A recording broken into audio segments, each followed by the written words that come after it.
to the Indian Society of Organ Transplant Presidential Address, COVID-19 and Transplants. May I invite the President of Indian Society of Organ Transplant, Dr. Jayaprakash Oja. May I invite the chairpersons for this presidential address, Dr. D.S. Rana, Dr. Sandeep Guleria, and Dr. Anup Verma. Yes, madam. Over to the chairpersons. So now I invite Professor, my friend Professor Jayaprakash Oja, who is the president of ISOT, to deliver the presidential lecture. Dr. Jayaprakash Oja. Yes, thank you. Well known to everybody and since the president. Now, honorable chairpersons, and I thanks the Sanskrit Committee of the Society for giving me this opportunity. We all know COVID-19 pandemic has placed tremendous burden on the healthcare system worldwide. The solid organ transplantation has a definite two merits in those suffering from end organ damage. One, the better quality of life, other, the prolonged survival. My presentation is on the behalf of the ISOT. I will speak on the kidney transplant, whether do or not to do, and experiences from India, collected data from all over the country. So this will be my theme of presentation, how the India has handled the kidney transplantation during the COVID pandemic. Next slide, please. We must respect all the COVID warriors who have done the tremendous job taking the care of the COVID patients.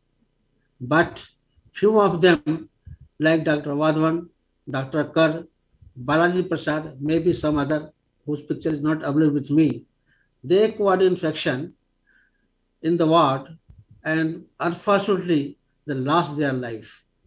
On the behalf of ISOT and on my personal behalf, as a president of the society, I pay my tributes to these COVID warriors and pray Almighty to give peace to their soul. Next, please. My outline of presentation will be what is the impact of COVID-19 on transplant activity, education and research. We have two waves in 2021, how the kidney transplant recipients are affected in two waves. Can a person with previous COVID infection donate kidney? Can we transplant a person who got a previous COVID infection? How is the outcome of the COVID-19 disease in transplant recipient? And lastly, vaccination and recommendation on the behalf of ISOT. Next, please. You know, the novel virus was discovered in December 19 in China, Wuhan city. Disease caused by this virus is called coronavirus disease 19, which is primarily respiratory infection, but it affects the multi-system disease. And the first case of COVID-19 was reported from Kerala in 30 January 2020. WHO has declared COVID pandemic on 11th March 19. And India has second largest COVID burden in the world. Next, please. So the impact of COVID, how the COVID affected the transplant activity.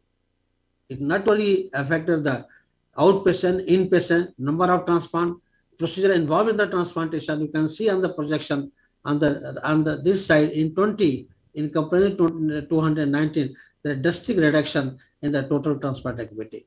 Not only the clinical activity affected, but also the education and research activity are also affected because most of the ward, almost all ward, all over the country were occupied by the COVID patient and focus was to take care of the COVID patient and that affect adversely the patient education, research and clinical training. This data was published in Clinical Transplantation in 2021. Next, please. Now, this is the data from Kidney 360 published in May 13, 2021.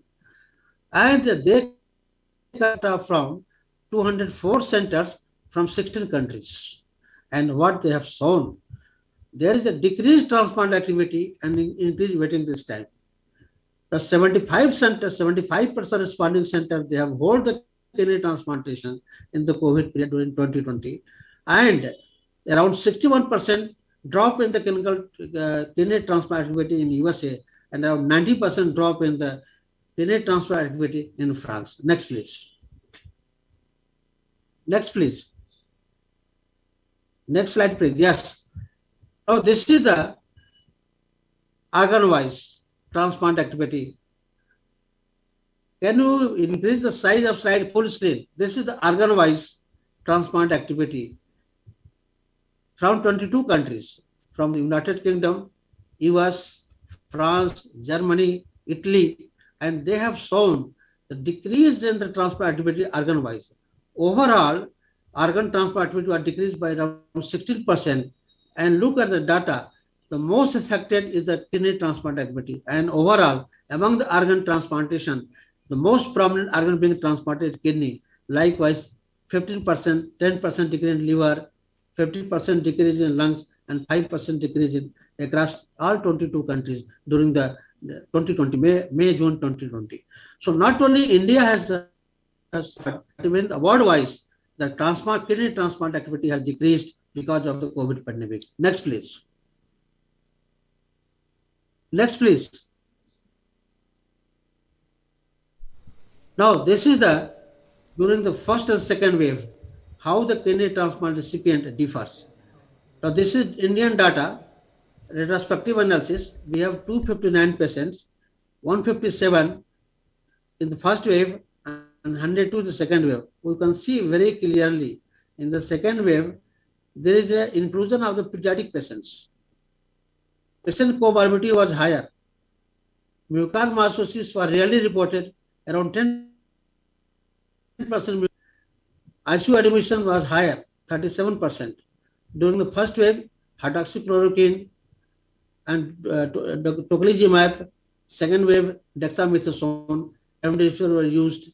But more important information between two waves, there is no decrease in mortality in the kidney transplant recipient. Next, please. The spectrum of COVID, data collected from 18 centers. There was 1,382 patients. 61 developed the COVID. And timing of the COVID, 41% of patients, they have got a congregate mucormycosis and COVID-19. Around 60% of patients develop mucormycosis post-COVID. And the most common is the rhinoarpitis cerebral, 8% pulmonary.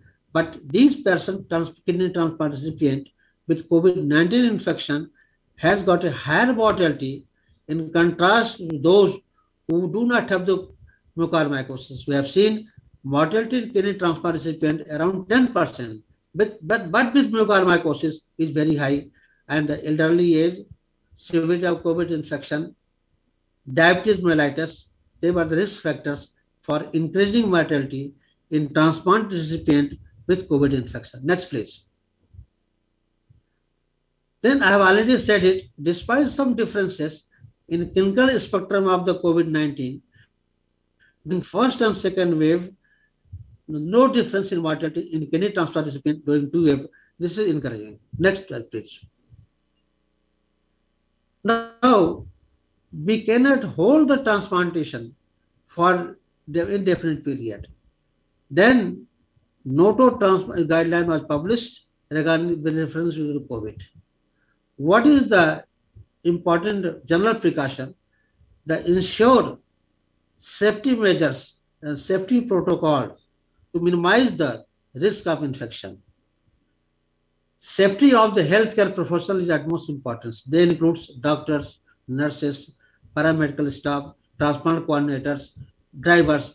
Their safety is most important. Second, you must attempt to prevent the infection from donor recipient to the healthcare worker, and also the cross-infection to be prevented from donor recipient to other non-COVID areas. These are general principles. And the COVID-19 screening should be done with combination of clinical, radiological, and laboratory tests. And then for transplant recipient, limited movement, limited visitors. They should not allow to move around the hospital. And for donor, they should be COVID negative. And unfortunately, those donors can donate kidney, but wait for 3 to 6 months before the kidney.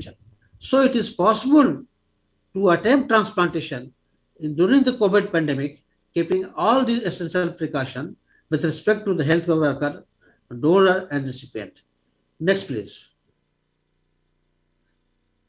Now, ISOT causes statement, transplant recipient living donor with previous COVID infection. Yes, prospective kidney transplant recipients and donors can be considered for transplantation after comprehensive workup using the three criteria: clinical, radiological, and laboratory.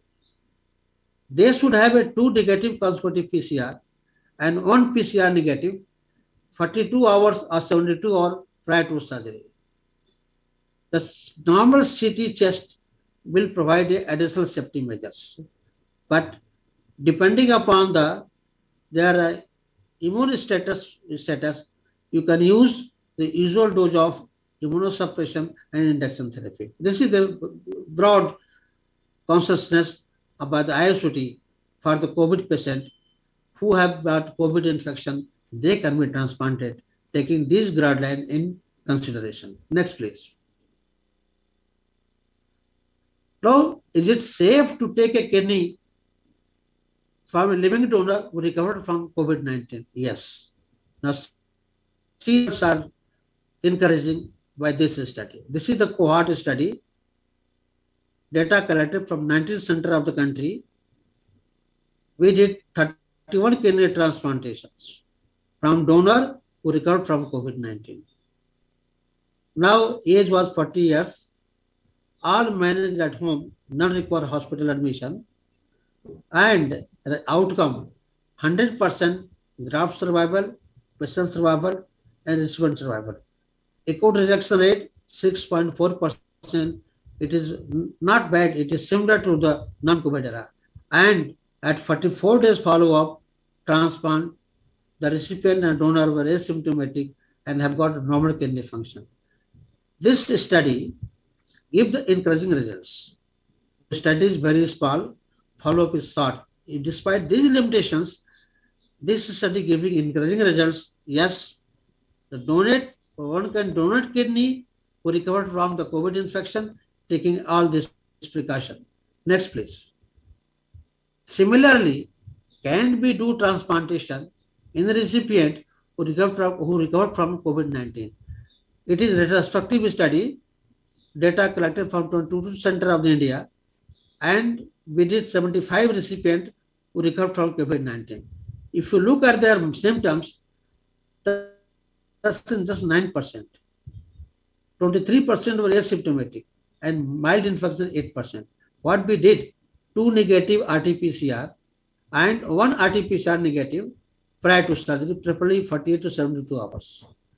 Normal chest X-ray, then they must observe the appropriate COVID behavior, social distancing for 14 days, wearing the mask, and they must have symptom-free at least for 4 weeks prior to transplantation. Outcome is encouraging. 100% patient survival, graft survival, and the donor survival. Again, rejection rate is very close to the non-COVID era, 6.6%. Again, this study also encouraging. You can transplant the kidney as in a recipient who recovered from COVID infection, taking all these precautions. These are the data before the vaccination. I will produce the data, what happens after the vaccination. They were not vaccinated. Next, please. Now, what is the clinical profile? Outcome of COVID-19 disease in kidney transplant recipient. Again, data from May 20 to April 2021. This is single center data from Ahmedabad, Institute of Kidney Disease and Research Center. They were 225 kidney transplant recipients. Age was for hypertension present in 72% of the patients. Clinical profile, only 172 patients require hospital admissions and 53% of patients managed at home. You can see very clearly, majority of them has got mild symptoms and 44% were asymptomatic. Now, overall mortality was higher. Overall mortality was 7%, around 9% in hospitalized patient. It is also known the hospitalized patient has got a higher mortality because of their severe conditions. They may be on ventilator, they may be inotrope. So it is not very surprising in-hospital mortality is higher than the overall mortality. A risk factor again, old age was the most common risk factor, now obese persons. And those who have got a respiratory infection requiring ventilation, they got a higher mortality. So this is the outcome of 225 kidney transplant recipient with COVID infection from Ahmedabad and data from 2021. Next, please. So this is the data published in Transplant Review in 2021. What is data? This is the data of the solid organ transplant recipients. They have got 2,772 solid organ transplant recipients, predominantly 1,500 kidney, 505 liver, 141 heart, and 97 lung patient. Obviously, the dominant organ is the kidney transplantation. They studied only the presentation, rate of hospital administration, and how they treat the patient, and the mortality. The symptoms were mild in majority, cough and fever. Hospital admission rate very high. They decreased anti-metabolite. 60% patients received hydroxychloroquine. IL-6 antagonist 14%, and very few received remdesivir and the plasma. But mortality rate was high in comparison to our, because our study mortality rate is around 10%. It is only, we talked about the kidney transplant recipient. This is the data of the organ transplant recipients having the multiple organ. So obviously that the mortality is higher because of the multiple organ were involved in kidney transplant recipients. So this may be the reason. And the highest hospital admission observed in around 81% of patients. This is the, again data before the vaccinations. Next, please. Now, can COVID infection occur in transplant recipients? Yes. Can occur. There are the eight transplant recipients, they got the COVID infection. And what is important here, that because vaccine came in force in January 2020. And they have got, majority has got a mild and 64% got severe infections. So if the reinfection occurs, recurrence infection occurs in kidney transplant recipients, the situation is not that good, but encouraging thing is the mortality remains the same. Next, please. Now, DOTO COVID vaccine guideline for transplant recipients. Yes, the transplant recipient should be vaccinated. There are multiple vaccines that are available, but India has got Covishield and the Bharat Biotech Covaxins. Now, the vaccines should be given in all transplant recipients. The second dose vaccine may differ around 4 to 6 weeks, a little longer, whatever may be there. We should not vaccinate those transplant recipients who got the active COVID infection. Please wait around 4 to 6 weeks after the active COVID infection. But those transplant recipients who recovered from previous COVID infection, they should also be vaccinated. So far, vaccine-related side effect is concerned is not different than the general population. Next, please. Now, update on COVID vaccine. What COVID vaccine has produced? If the transplant get COVID vaccine, COVID infection, the severity of COVID infection is less in vaccinated individuals. So this is encouraging. Therefore, you must have experienced the transplant recipient might be coming to you as well, asking, can I take COVID vaccine? There is a fear of the COVID vaccination related problem, but they must be encouraged. And between 2 doses, keep the Covishield 12 to 16 weeks and Covaxin around 6 weeks. And the risk is very minimal, whatever is there, risk is very minimal. So, all transplant recipients must undergo vaccination. During active COVID infection, wait for 4 to 6 weeks. If person recovered from COVID, he must be vaccinated. We already know the response of the vaccination is suboptimal in immunocompromised host than the immunocompetent host. But vaccination is mandatory in the transplant recipient. Only one advantage, the severity of COVID infection is greatly minimized greatly minimized in COVID vaccinated patients. Next, please. Now, this is the data from single center in Ahmedabad that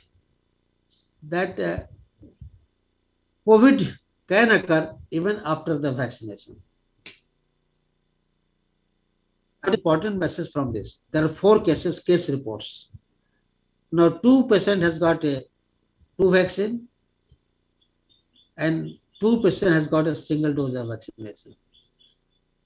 1 person received the 2 doses, he died. Those who got single dose of vaccine, patient 2 and 3, they got a severe COVID infection and they were mechanical ventilation in hospital based for prognosis. And 1 patient recovered. So, message from this study: it is important to observe appropriate COVID behavior even after vaccination. The vaccine has got wonderful effect in immunocompetent host, but effect of the vaccine is suboptimal in immunocompromised host. The risk of infection even after vaccination is high. Therefore, after vaccination, social distancing, wearing masks, and hand sanitizer, hand washing must be implemented these patients even after the vaccination. Next, please. So this is a general guideline. The prednisolone to be continued. CNI to be continued with dose reduction depending upon severity of the infection. Moderate cases is a whole antimetabolite.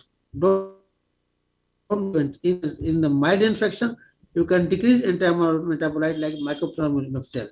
But in moderate infection, continue CNI with reduced doses, hold antimetabolite, and give dexamethasone. In severe infection, hold both CNI and the antimetabolite. So essentially, antimetabolite either require dose modification or you can hold depending upon severity of the COVID infection. Next, please.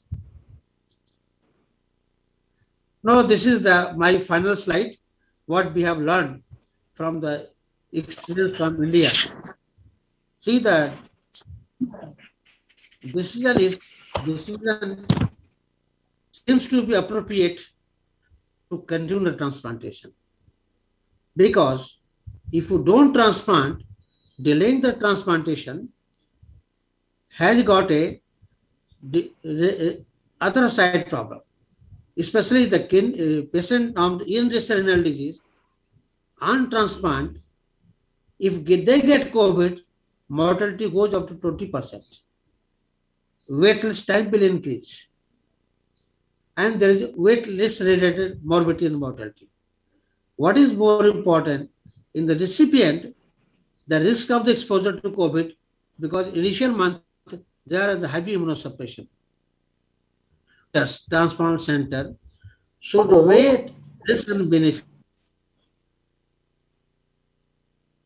Think of the patient, medical morbidity, severity of the COVID pandemic in that area, state of sanitizations, and state of vaccination, because vaccine now available, and it is recommended all transplant recipients to get the vaccine. Taking these as I discussed, you just take it, and the decision should come. Decision is a true transplant, but safeguard protocol for infection prevention, very careful donor recipient selection, and vaccination 2 weeks prior to transplant surgery. The second dose depends upon maybe 4 to 6 weeks or 6 to 8 longer weeks. You can use any vaccine which is recommended for use by local authority. In India, we got 2 vaccines reported, Covaxin and Covishield. Next, please. So we should continue transplant. So I thank you. I just want to give one suggestion and a request. Like Vivek Kote has collected data from the several centers of the country and presented the kidney transplant in COVID era. Similarly, I will request the team involved in the lung transplantation, heart transplantation, liver transplantation. They should collect the data from various centers and make a compile so that it becomes Indian data in the COVID period regarding lung transplant, heart transplant, and kidney transplant. So this is my request or advice to all transplant team. Please collect data from different centers and make it public so that we have got Indian data. With this, I thank you for patience hearing. Thank you, Dr. Jayaprakash, for describing all aspects of kidney transplantation in this COVID-19 period. You have really covered every aspect, and I must agree, Dr. Vivek Kutte, who have been very active in collecting data, and this same data is being gathered for immunization transplantation. Once again, thank you, and I probably, since the President's address, there will be no question, but now is a question of felicitation. Comment from Dr. Guleria. So I think Dr. Jayaprakash has given an excellent talk on the state of COVID in India. I think we must congratulate Dr. Vivek Kutte for having done a lot of pioneering work and published so many papers about the status of India and how we have coped with COVID-19. It is a pleasure indeed to chair this session, since my association with Dr. Jayaprakash goes back to more than 30 years. And with that, I think he's had an extremely successful career as president of the ISOT. Thank you, Professor Jayaprakash, sir. Thank you all chairpersons, Dr. Rana, Dr. Guleria, Dr. Burman. Thank you, sir. We conclude this session. Thank you.